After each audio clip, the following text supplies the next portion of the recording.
Here's number one. Review your performance, whether it's communication or whether it's activity or whether it's a CEO or whether it's on the job. Here's what my father said, a seminar in a sentence. I wish he was here to give it, but since he's not here, in his honor, I will give his seminar in a sentence. Here it is. Always do more than you get paid for to make an investment in your future. Now, some unions would argue with us on this. So review your performance. Face your fears.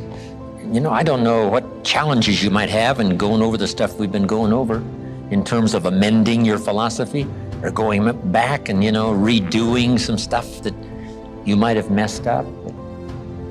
Face all your fears. That's how you conquer them. Next, refine your goals. I don't know what ambitions you've had up until now, but this weekend would be a good time to start the process. We're going to talk about our goals workshop before our session is over this weekend. Maybe that will help stimulate you to set some higher goals, reach for some higher purpose, go for something beyond what you thought you could do. By the time this weekend's over, you might double, triple, quadruple the amount of goals, purpose, all the things you think you can accomplish. You could multiply that by 10 by the time we finish here on Sunday. Yes, you got to believe in God, and you got to believe in the community. And you've got to believe in the possibilities. You've got to believe in the economy.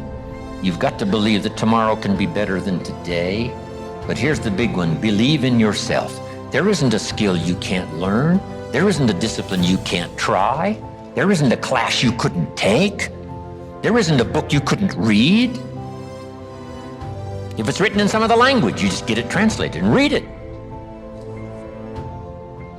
Invest your profits. We're going to talk now about this before the weekend is over on financial independence. And I'm going to give you some excellent advice. Here was one of the philosophies Mr. Schoaf gave me, along with Mary Kay. Here's what he said. Profits are better than wages. Wages make you a living. Profits make you a fortune. Mary Kay and I went for that. Wow. Could we start earning profits while we're making a living? The answer is yes. Protect your family. These are troublesome times. Not that they haven't been troublesome times for 6,000 years. At school, troublesome times. If you just work on a job, find the best place where you can serve well. And sure enough, they'll ask you to occupy a better place.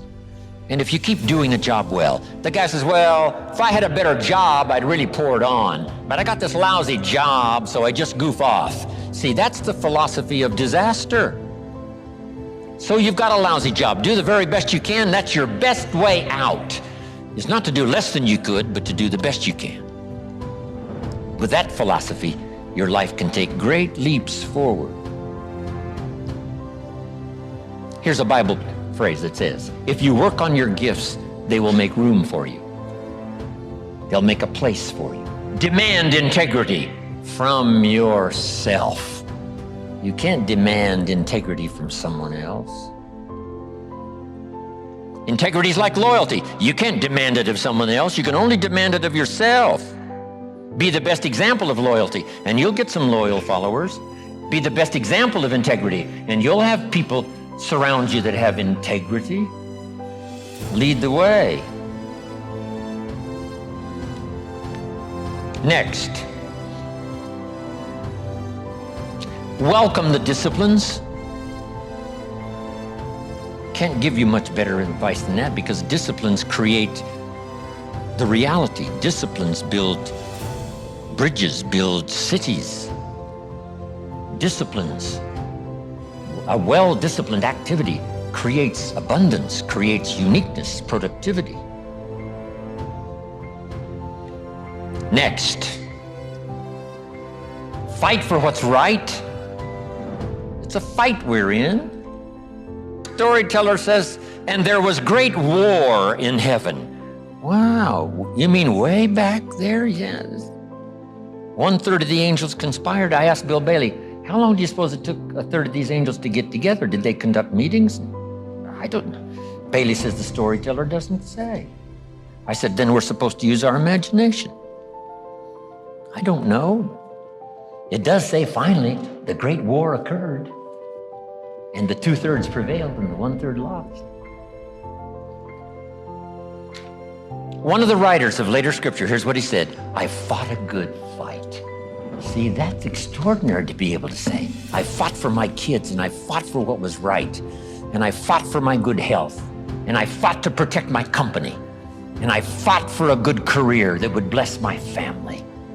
I fought a good fight. It's good to fight.